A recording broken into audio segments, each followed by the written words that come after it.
And as I look into the mirror, I feel a warmth wash over me. And I heard the words in my head, "You're going to teach women to find their shoes for their journey."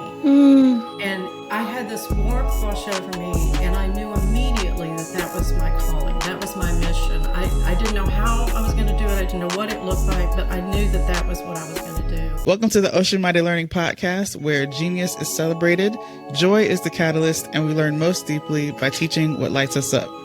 I'm Parshel Oshumade, executive learning producer, curriculum designer, and former high school math teacher, and lover of all things wisdom. And I'm Portia Michelle Oshumade, client experience designer, business coach, joy strategist, and a lifelong learner of the sacred and the strategic.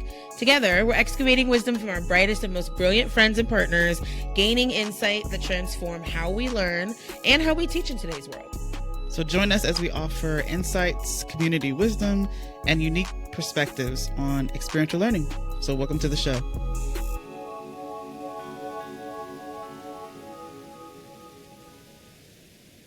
Hello, hello. Welcome to the Shamayne Learning Podcast. My name is Portia Michelle Oshumade. Hey, I'm Parshel Oshumade. Welcome in. Welcome in. Parshel, how's your week been so far? You know, it's just kicking in. It's Tuesday. I feel a little worked for a Tuesday, but definitely good though. I think I'm enjoying some of the space on the calendar, if you will. Usually I'm much more back to back in terms of meetings and conversations, but the universe is opening it up for me to have some time to play and be in some creative space. So I'm leaning into that and feeling good about that this week. How about you? It's that entrepreneur time of the month where everyone cancels meetings because they're on vacation. Yes. My favorite time. What a time to be alive. Every time a cancellation, I'm like, yes. I mean, I hate that I'm not going to see you, but yes, I get to have an hour back in my schedule. I know I'm equally feeling you in that part, Shell. I'm happy tired. You know, when we're filming this, we have all of my, with the exception of two brothers, immediate family in town. And then we get one day, and then my entire extended family comes in town. Get another 25 people on top of work and all the things. But I'm getting to celebrate my grandma's 89th birthday this week. And I am, again, like exhausted already, but so grateful and happy to have been able to celebrate my grandmother. You know, something I would love to talk about for a minute this week that I look forward to my grandmother. My grandmother is one of the kindest women that I have ever encountered. And I think that it's because everyone says that she wasn't that kind up until being her as a mother and her as a grandmother were two different humans. But one of the stories about that I love about my grandmother is that my grandmother decided to make a big difference and a choice in her life, like right around 50.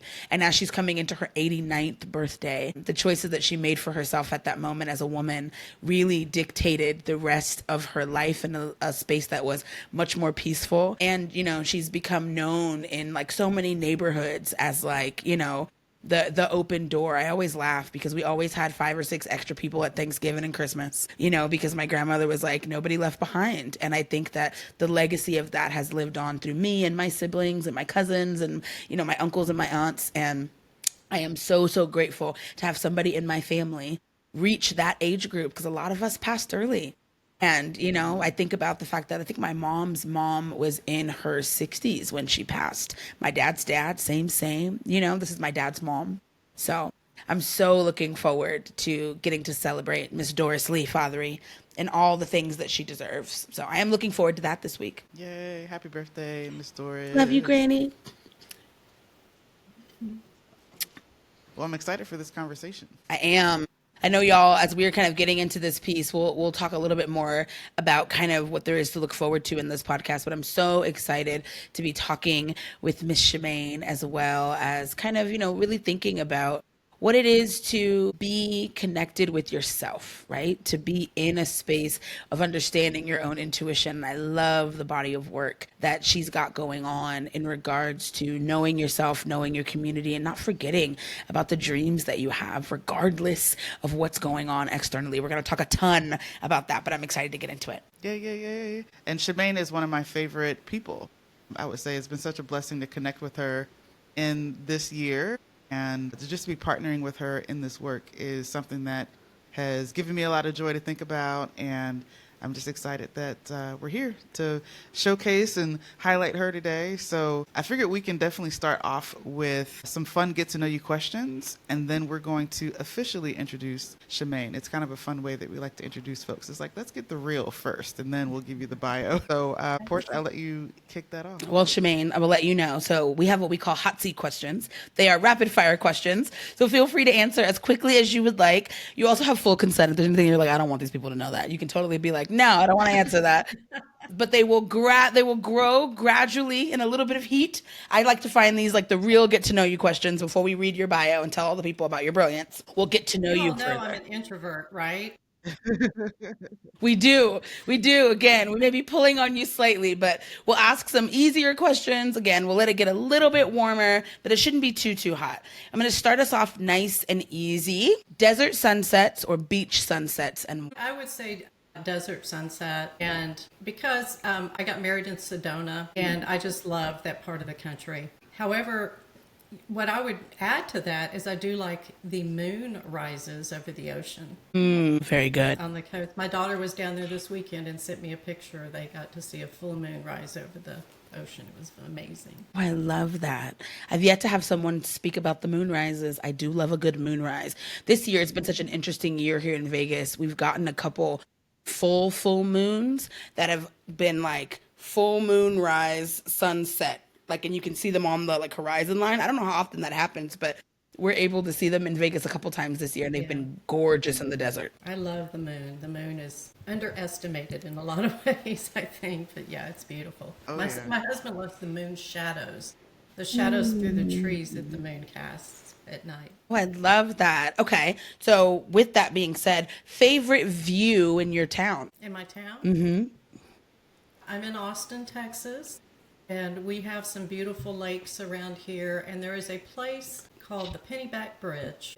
Or 360 is the road it's on, and there is a view of downtown Austin from that bridge. And it is absolutely beautiful. I love. Well, since we're here in the Austin conversation, slight hot take, but interested in your thoughts. Austin specific barbecue, underrated, overrated, your opinions. Oh gosh, you put me on that. Dude, put me on the spot. Actually, there are some places that I just love for the barbecue, and we have some great chefs here, and Franklin is one of them that everyone's heard about, and I have to say it's one of the best, and I love it. There is a place where he fused his food with one of our Asian chefs, and it's Asian fused barbecue, and it's delicious. Ooh.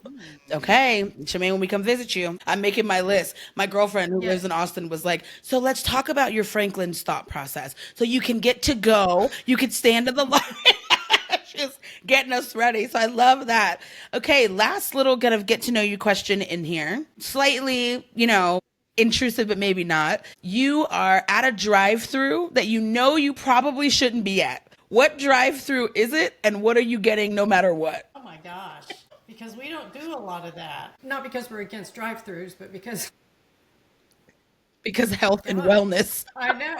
Health and wellness is part of it. I mean, we do get a burger every now and then, but we usually go to a restaurant, a drive-through. Well, I tell you what, I will say P. Terry's, which is a burger joint here, and I'm getting a milkshake. Very good. Hey. It's very good. I will drive through to get a milkshake, and I crave them every now and then, but yeah, they make some great milkshakes. And I just want to do a shout out to all the female barbecue places in Austin. A lot of women-owned barbecue places have opened up, and my apologies, I haven't gotten to them yet, all of them yet, but I just want to give them a shout out. The women are not left behind in this. Who knew? I didn't know there was a woman barbecue scene. Man, we may have to have some women barbecue dinner. We have to discover that together when we come and see you, because that sounds like something I'd be interested in. I had no idea. Yeah. Fantastic. See, look at that. Sisters are doing it for themselves. Right. We're here for it. It's such an interesting thing, and I'm so glad, again, we're going to bring in Shamayne to have a bit more of a conversation. Parshal, let us know who Shamayne is. Give us the good bio before we get into the goodness. Shamayne, you guys, is someone who literally dreamed her life's work into existence. And really, when we talk about divine downloads, like, this is such a beautiful aspect of Shamayne's work. So back in 2016, Shamayne received a vision that would eventually become the shoe model a transformational framework guiding women to step fully into who they are. After years of nurturing this vision, she launched her pilot workshop in 2021, and in 2022 brought her company, Shoes That Fit Her Soul, to life. So as the founder and CEO, Shamayne is on a mission to help women discover their true selves, unlock their full potential, and confidently walk into their purpose, one soul-aligned step at a time. Whether she's speaking, facilitating, or writing, her work is rooted in truth, growth, and deep self-awareness. So excited to learn from you today, Shamayne. Welcome to the show. Thank you, and I'm so glad to be here. I have to say, you two are some of my favorite people also. And I'd like to give a happy birthday to your grandmother, Doris. Is that her name? Yes, her name is Doris Lee. My dad turned 90 last month. And yes, here's to those good genes that will keep us thriving for a long time. Yes. And I also can relate to your grandmother because I too made that transformation at about the age of 50. And I hope I live to as long as she does, but it has improved my life tremendously to begin to connect with myself in a different way. Oh, I love it. And Shamayne, why don't we start there? Tell us a little bit about the journey that led to Shoes That Fit Her Soul, and a little bit about maybe even what led up to, you know, that big decision at 50 to go inward in a different way. I was going when I reached midlife around 40. It was this became a decades-long journey for me. And around 40, when I hit midlife, I began questioning, why do I feel empty? Why do I feel unhappy? I've got a marriage, I've got a house, I've got kids, I've got everything that we were supposed to accomplish by that time. I had it all. But I just still felt empty inside. And I started saying, is it my circumstances or is it just me? Maybe there's something wrong with me. And so for about those 10 years, it was kind of an unraveling period for me. My husband and I decided to separate amicably. We were still good friends. We parented and co-parented together, but we did end up divorcing. And when I divorced, I lost my job. Not because of the divorce, it was just the timing. Sometimes that happens. And those 4 years before I found another job were just me trying to survive on my own, me trying to learn how to depend on me, just me. I didn't have other people I could depend on. And so my children motivated me because they depended on me. And after about 4 years, I did find another job that was going to be stable for me. And I was very happy to finally have something that I could be there for me with my finances. I was going to have benefits. It was going to be a company, a wellness company where I could put in some of my dreams and desires of becoming someone who could help others. However, the day after I got that job, my first husband was killed in an accident. And it was so unexpected. He was on his bike. He was an avid cyclist and he was hit by a car. So just as things started getting better, my life started over again. But this time, it was more detrimental, and especially for my children. And I realized, I was 45 at that time, and I realized that what they needed from me was my full self. And I didn't know who I was. I didn't know my full self. How could they know me? So that began that part of the second half of that journey of really discovering the parts of me that I didn't understand or know based on my upbringing and not having that emotional support as a young adult, a child. I went through had a lot of trauma during that time. My parents were both emotionally immature, and so were unable to nurture that within me. And those are the things I began to discover about myself. And so it was me going to, getting some therapy, getting some help from other people, going to support groups, and just beginning to get involved in things that would help me improve my well-being and help me understand who I was. I did a lot of research. I started reading. I started with what I knew. I knew that my dad was an alcoholic.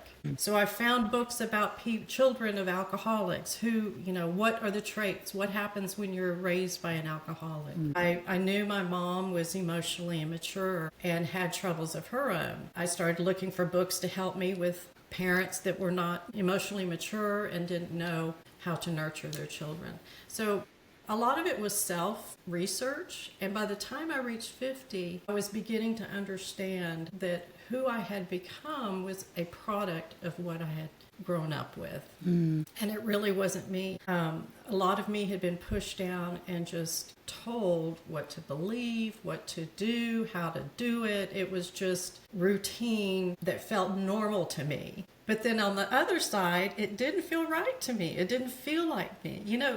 It was very strange for me to be in that position. But then I began to just ask myself easy questions. What do you believe? What do you like? Like the question about the if you're going through a drive-through, I probably wouldn't have been able to answer that. I don't know. They always took me to this, maybe that, but I began to say, well, what would I do if I went to a drive-through, and what would I want? I like ice cream. I'll get some ice cream. I remember being in my car one time and realizing, I know this is going to sound very strange, but this is how I don't want to call it a trance, but how we get under influence from the people that we are raised by or that we associate with. I was in my car and I had the radio set at a station I always listen to, and I'm like, gosh, I can change the station to whatever I want to listen to. I was younger. I wasn't in my 50s at the time, but I can remember little things like that coming up in my life. Oh, I can turn the heater on if I'm cold, even though Dad never liked it on, because, whatever the reason, I started just figuring out that I can do these things on my own.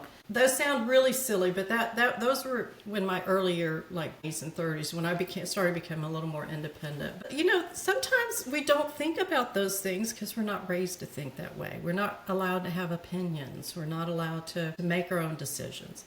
But anyway, around 50, when I was coming into myself and discovering more, and Michael had passed, and I had become adjusted to being a single mom. I was doing really well in my company. I was volunteering in women's groups and things like that. And also I had met Craig, my husband now, and we got married when I was 51. But he really helped me in that space of letting me grow naturally and become me. And he encouraged it. He also stood by while I let go of a lot of that pushed down emotion and stuff. But that's what led to me with the support groups and the women's groups. That's what led me to want to continue in that down that path, in order to start helping other women who had maybe come from a similar background as me, or maybe just woke up one day and said, well, who am I? I mean, midlife creates such a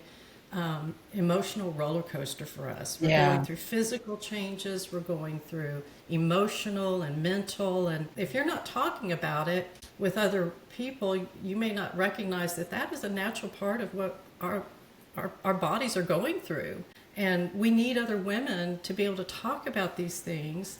And also, when you reach that midlife time, you're starting to care less about what other people think about you, and want to rediscover who you are. And you want to have it's nice to have other women that are going through that same thing to kind of share and say, yeah, me too. Yeah, I'm doing that absolutely. too. Absolutely. And I think so right here, Shamayne, you said so much that I want to make sure that I tap into before we kind of move into the next section. I think that there's something so interesting about how women are reared and raised and conditioned to be such a help and such a support for others, that you will accidentally miss everything that is for you in the process of caring for others. And I think that it's a beautiful gift and a beautiful relationship that we have about ourselves and our communities and our ability to be able to nurture, grow, sustain whole communities. But we will forget that we are also a part of the community that we're meant to nurture, grow, and sustain. Right. I find so often I have so many clients that will come to me in the midlife age. Typically, that's when you usually will find somebody like me, because, something has changed and you're in a transition period. And it's like, I went to rediscover who I am. And what I found was that, the things that I did for myself and my business didn't work anymore, because, they were built for a person I no longer am. I think that there's something really powerful about allowing the things in your life that seem to happen to you as to be catalyzing moments for you to come home to yourself and look at yourself a little bit deeper Yes. and rediscover what it is for you now, kind of post that. I think every woman deserves a time in their life where they do that self research, because the truth is, if you Yeah. don't do it, it just will. You'll constantly, you won't even notice that you never changed the radio station. You won't even notice Yes. that, you don't even think about the things that, would really light your soul on fire, because so much of your time has been spent doing that for others. And it's beautiful to do for others, but you have to be one of the people that you do for along the lane of that process as well. Exactly. And because you start to feel stuck if you're not doing some of that inner work yourself. I felt like I was going in circles. I felt like nothing was changing for me. And that's when I realized, well, what are you doing to make those changes? And I did. I just got serious and I thought, okay, well, start with what you know. You know this about your life. Did that have any effect on you? I seriously did not think it would. I thought when my parents divorced at 8 and I was 8 years old. I was the oldest of four children. We just went on as life. We didn't even talk about it. One went one way, we went with my mom. And then we just grew up in that atmosphere. My dad on one side being the alcoholic, and my mom, her way of coping with things was to enter into some high control religion. And religion became her crutch. Now, there's nothing against spirit. I mean, spirituality is part of who we are. But it's one thing to bring it into your life and let it lift you up and become a part of who you are, or just letting it control everything you do in your life. And that means she couldn't be there for us. We would ask questions and she would just pass it off to pray about it or something like that. It was never a deep conversation and never very helpful for her kids. But I'm not here to blame them for that. That was their unresolved trauma. And so when you say it's up to us to do that inner work, it is. We don't need to blame them. They had their life. They're human. That's what happened. But I am too, and I get to make a choice about what my life is going to look like. I don't have to sit around and wait for someone to make it for me. I can take that into my own hands and do it for myself. Absolutely. And that's what I learned over those decades. And I love so much about what you said there also, Shamayne, because I think that it's one thing to be able to absolve your parents for the life that they lived and the people that they were. And particularly when you get to be of a certain age, you're like, my parents were younger than me when they had to deal with some of these things. You have so much grace. But however, if you don't think that some of those things are hanging out up underneath your armpit somewhere or in here, you know what I mean? And maybe driving things that you don't want to drive. I do think that is our responsibility, is to sit with ourselves and say, okay, how did it shape me? And do I like the shape? And if I don't, is there something that I want to do about it? And so, Shamayne, tell me a little bit about how you started with those simple questions. One of the things I love so much about your body of work is how simple, approachable, and incredibly profound it is in its simplicity. So tell me how we started with simple questions and we ended up with a shoe model. Well, and it's going to be different for everyone, of course. I do think some of the first simple questions we need to ask ourselves is really, what are your beliefs? What are your core beliefs, and what are your values? And when I started out, values to me were the things that my mother had taught me from her church or the Bible or wherever she got her information, and I knew those. And my dad, I didn't really know what he believed. I mean, they had some, I thought, but wait a minute, there's got to be more than that in the world. And I know I was so sheltered. I was really sheltered, even though I was very independent and responsible, and I took a lot on my I still didn't know a lot about just being human and being basic, having your basic needs met. So I just started Googling, what are values? And I made a list for myself. I would go through and just say, okay, this is a value I admire. This is one I admire. I admire being honest. I admire being loyal to people and being truthful. I admire people who can just have fun and things like this. I started just picking out things that I valued and adopting them for myself. And then the same with the beliefs, what I believed. And that went as simple as I believe that we all have control of our own lives, and we all can create our own lives, to my political beliefs and my religious beliefs and all of those things that I adopted from they may have differed quite extensively from my parents. And it wasn't to distance myself from them. It was just for me to find myself. Who was I created to be? How could I apply these things to my career and to the people that I associate with in my community? And so that's where it all began. It was just very simply identifying what those things were, and then my personality traits. I didn't know I was an introvert. I thought I was just very shy and meek, and I didn't like to speak up too much. Well, that's part of being an introvert, but there's also other things about being an introvert, like being put on the spot, like I was put on the spot today. But you know what? I've become comfortable with that. I embrace that. That is who I am. And if I can't answer your question, then I'm okay with that. I'm like, sorry, I can't think of anything. I freeze up when those things happen. But I was comfortable today. So I didn't know the difference between an introvert and an extrovert, other than one is outgoing and one is very quiet. That's all I knew. So little things like that, just learning to understand who you are at the core. Love.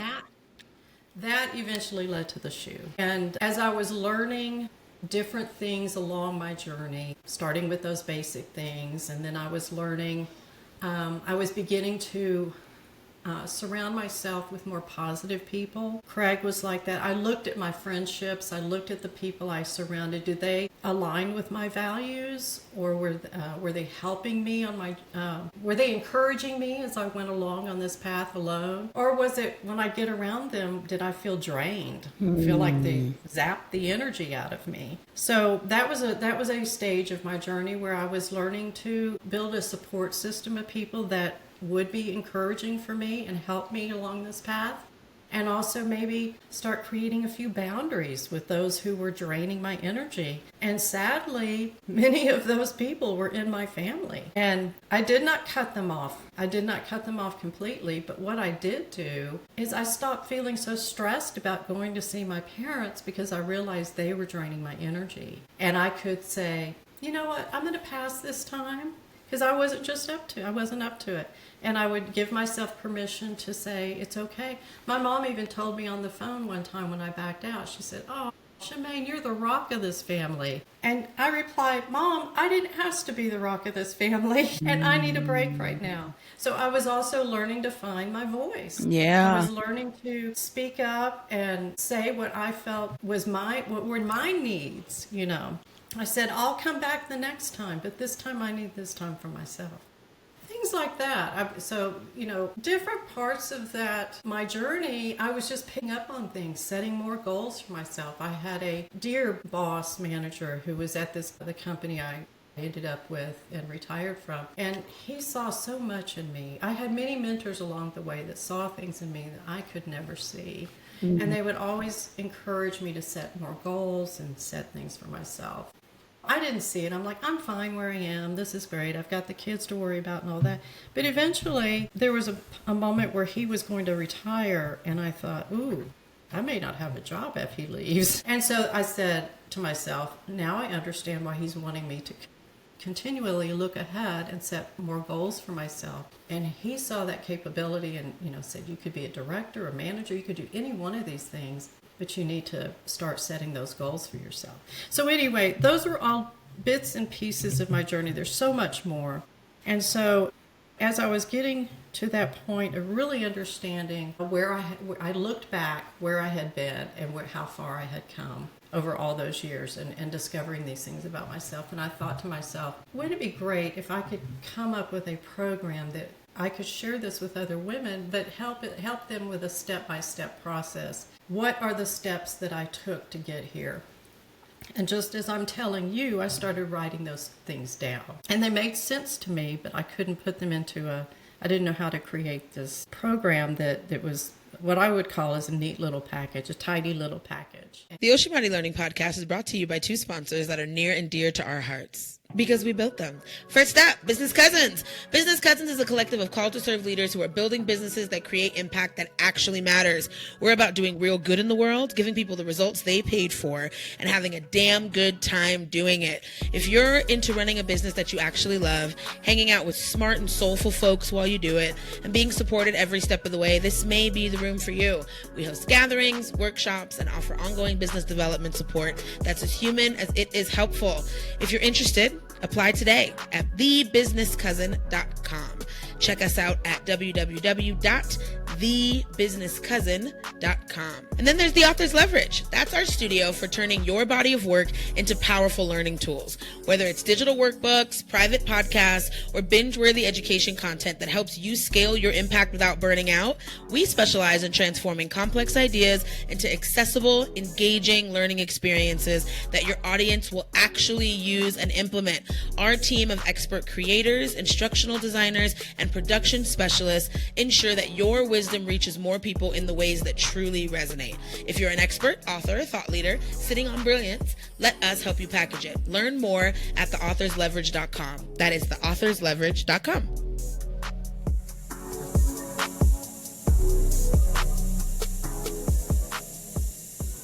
And should I share some of my dream that I had? Yeah, please let us know how we ended up in a shoe. That's my question. Because it's like there's so many different outcomes that we could have put this in. How did it end up in a shoe? In a shoe. So I had step back from my work, step back from my program pieces that I was trying to put together, and we went on a road trip. Craig and I did. We drove to beautiful Moab, Utah, and just spent some time there. You know, sometimes it's great just to, when you're working so hard on something, creativity can't come through because you're too intense on things. So we backed away. I said, I need to back up and just kind of relax. And we did that for a week, came back, and about a week after we got back, I had a dream.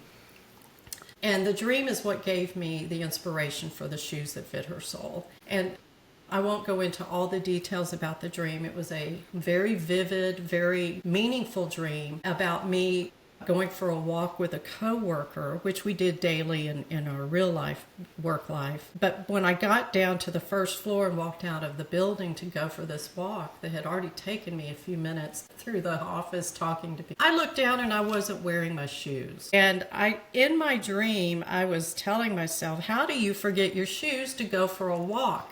When you go for a walk, you take your shoe. You wear your shoes. You need your shoes to go for a walk. And so I turned around to come back in and get my shoes, and I woke up from the dream. And that dream just sat with me for a while, and I was trying to understand. I love to try to interpret dreams that are that vivid and that seem to have that message. And I went into the bathroom to get up and get ready for the day. And as I look into the mirror, I feel a warmth wash over me, and I heard the words in my head, you're going to teach women to find their shoes for their journey. And I had this warmth wash over me, and I knew immediately that that was my calling. That was my mission. I didn't know how I was going to do it. I didn't know what it looked like, but I knew that that was what I was going to do. And I woke up Craig, and I was still in tears. Are you okay? And I said, I'm fine. I just had this dream, and I know what I'm going to do with my life now. And I said, the shoe is like our identity. It's like who we really are. It starts with the foundation. The soul of the shoe is our foundation. Our foundation within us is our soul. It's the core of who we are, the essence of who we are. And all of a sudden, all these pieces of the shoe just started falling into place and represented each of those steps I just described to you. Like the support group, the arch of the shoe, the support. To go on a journey, to be steady on your feet and take a long journey, you need a support in the arch, and that's what we need in our lives, is a support system. But it also reminds us to set boundaries with those who are incapable of really helping us because of where they are in their journey. And the tongue, like I was saying about speaking up and using my voice, the tongue represented our voice. And in my book and in my workbook, I explain all the different pieces of the shoe and how they all interconnect, how they layer one on top of the other to form your identity. to form your sense of self and who you truly are. I love, and I think that there's something so powerful, Shamayne, because out of your story, what I'm hearing also is like the invitation to investigate yourself, to know yourself from a belief and boundaried perspective, opened up the ability for universe, source, God, whatever energy you call the energy that created you, to say, okay, now that you've cared for yourself, here's a mission, something that may be worth your life for this portion of time of your life. And I think that there's such an invitation there for all people to take that moment to consider, if you are going to be stepping into a long journey, what are the shoes that you put on for that, right? What are the new foundations, new beliefs? Consider yourself. What do you need to speak up on? And I think that as we were talking even before this podcast, Shamayne, I think particularly about women when it comes to what there is to weather at the current moment in time. So many of us are stepping into a journey that we never in a world expected. And if there was ever a time for us to know ourselves, know who we are, and have as much support as we possibly can walking in our life in such unexpected times, I think now is absolutely that time. And particularly when I'm thinking about in workspaces, I loved what you shared about your mentor, seeing something in you, but knowing that if you didn't see it in yourself, there was nothing that was going to be moved. And when I think about women in a workplace, just like women in any other community, when we know ourselves, when we are empowered to be able to make decisions on behalf of ourselves and others, we will make decisions on behalf of everyone around us. We will make sure that things are considered. We will make sure that the offices are nurtured when we are at a place where we're adequately connected to all that we are and feel empowered to be able to move in that space. I think it's why sometimes folks will say that women may have an easier time with leadership than others, because we lead in a circle rather than leading in a line. But I think that oftentimes what keeps us from being able to do that is we don't know ourselves. We're unsure what our foundation is. We're working somebody else's paradigm. We're using belief systems that came from our parents, and then we're wondering why they don't fit. And then we make it seem like there's something wrong with us when really there's just something there to be discovered. And so what would you say, Shamayne, in regards to women that are going to be taking on, that are going to be hearing from this podcast, right? That are taking on some of the challenges that, our mothers could never have prepared us for. What would you say to them about how best to prepare themselves for that, kind of with your mentality of your shoe? Well, first of all, I want to say that my self-confidence increased incredibly. Job performance improved immensely. My voice, I was able to speak up for myself.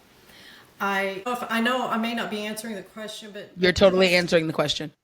Okay, so because I'm thinking of all these things. I remember I had one thing that really helped me because I could use my voice was, as women in the workplace, we tend to get pushed around a little bit if we're being honest, and we're not always allowed to shine the way we're expected to be one way. And that's the traditional way of how things have always run and everything. But you know what? We don't all operate the same way. And I had to find a way to speak to those managers and my boss who cared about me, but they didn't know how to care about me for my personality or for my learning and working style. So I had to learn to tell them how to do it instead of just trying to adapt to what they wanted me to do. For instance, I am someone who likes to do the job and get it right the first time. So it appears that I am taking way too long to get a project done. I'm going to get it done in the deadline,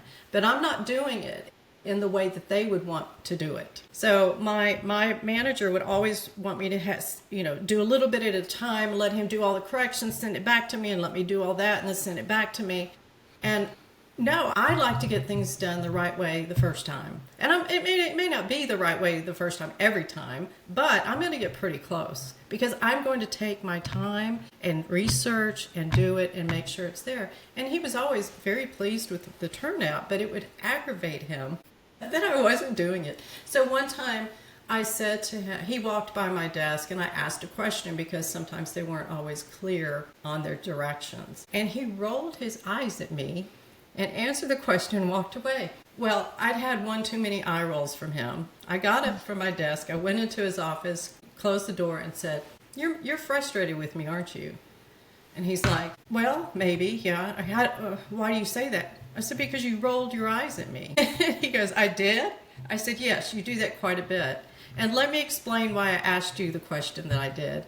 And I told him the different meanings that that question could have meant. And he said, "I never thought about that." And so from that day forward, we had a new relationship. It was a new understanding that I know what I'm doing, and you may not always be as clear as you think you are. And only other example of that is one time he would, or not one time, a lot of the times during my reviews at the beginning of the year, he would always say, "You're not assertive enough. You're not aggressive enough." And I finally realized it's because my demeanor is very calm. So when I was prepared the next time he did it. It took several years, and I finally am like, I got it this time. So when he said that to me again, I said, "You know what? I think you're confusing assertiveness for my demeanor. I'm the calm one. You're the frantic one. You need me to balance you. If a fire alarm goes off in our office, I'm the one that's going to be calm and walking around making sure everyone gets out in an orderly manner, making sure no one gets hurt, while you're running around frantic about where to go and what to do." I said, that's not being assertive or aggressive. That's just my demeanor being calm. And I'm very assertive. You don't see all the people that try to come into your office and I keep them out.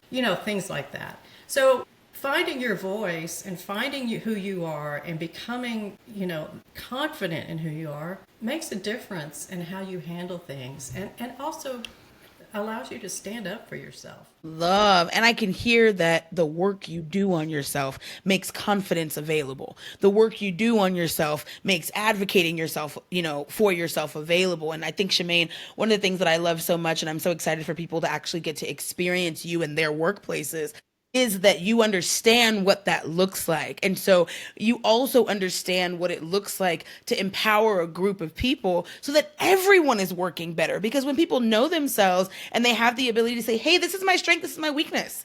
Hey, this doesn't work for me. Hey, this actually is how that goes." It means that whatever it is that we're tackling as a workplace, as a community, as a family, all of that is actually doable if everyone's working in their gifts and in their brilliance and is actually able to advocate for what they need to be able to do the most possible with what they have. I think that there's something so precious and brilliant about that. Yes.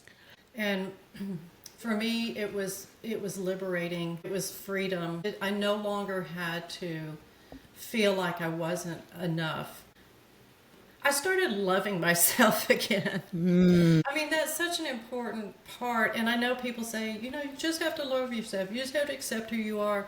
It's not easy doing that. It's a progressive strategy of just really just getting to know who you are at the core, because then you can begin to like yourself first. I like that about myself. Now, I don't walk around every day with a whole lot, I'm not my tip-top confidence every single day. I mean, I have my down days. I have to give myself a pep talk, a lot.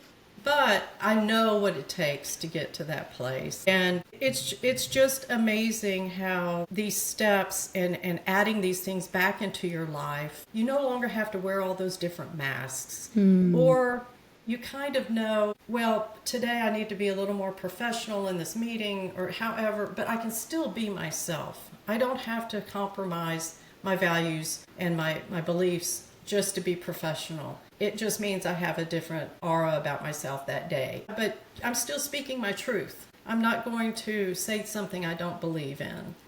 And having that, knowing that about yourself gives you that confidence to do that. And I'll tell you one other surprise that I noticed with the women that I teach. By the end of the program, the one thing that comes out besides the confidence, and I think it's because of the confidence they built, creativity.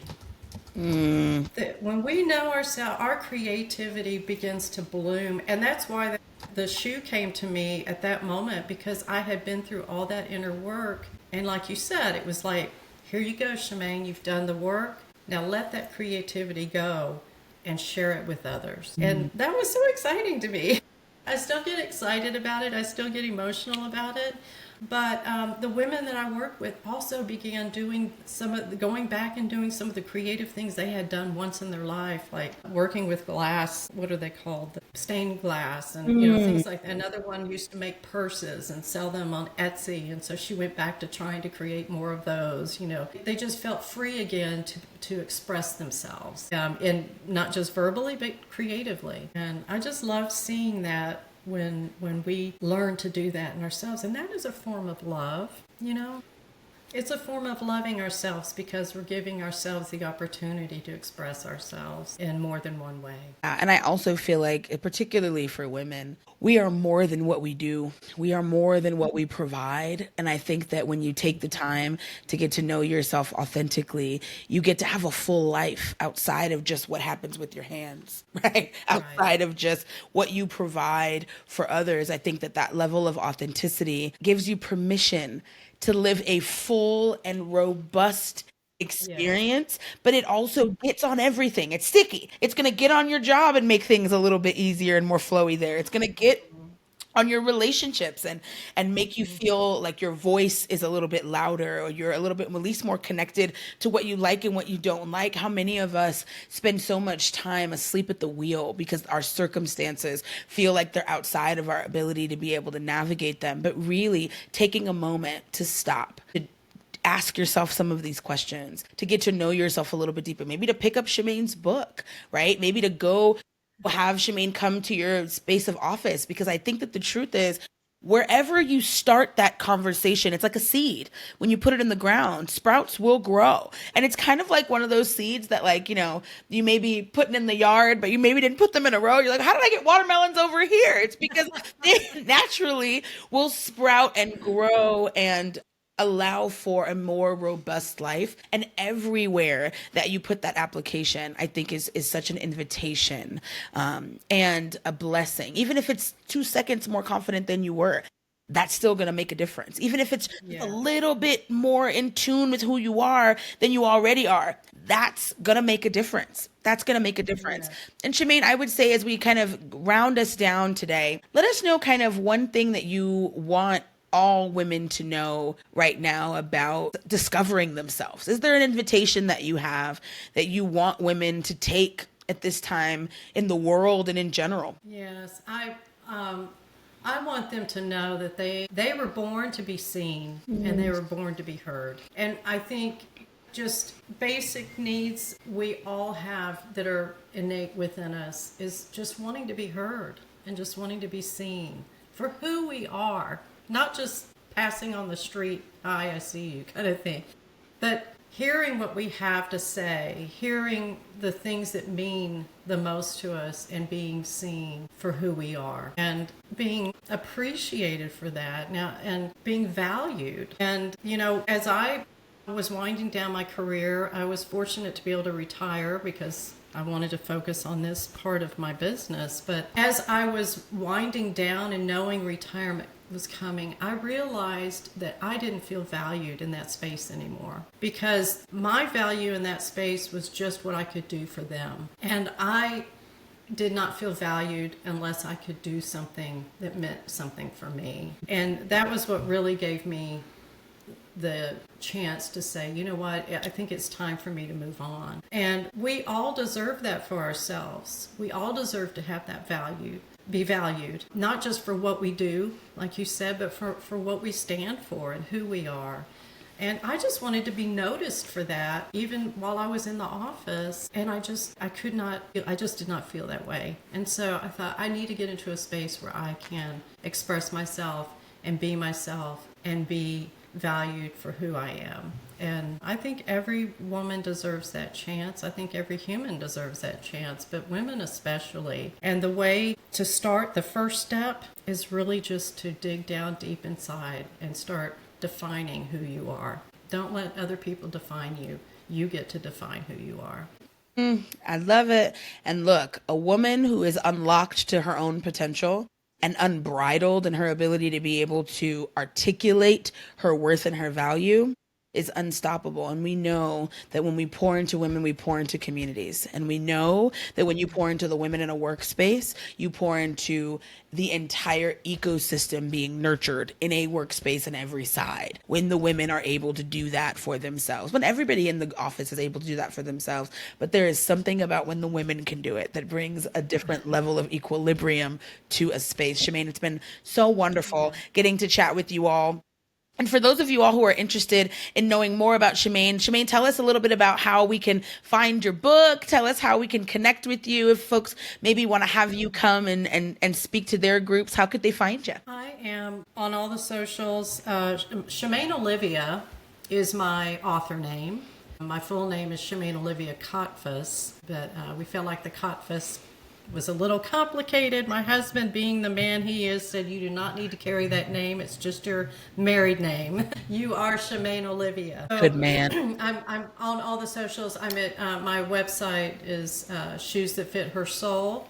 I will be putting up a link or a download button on that website to get both my workbook and my book.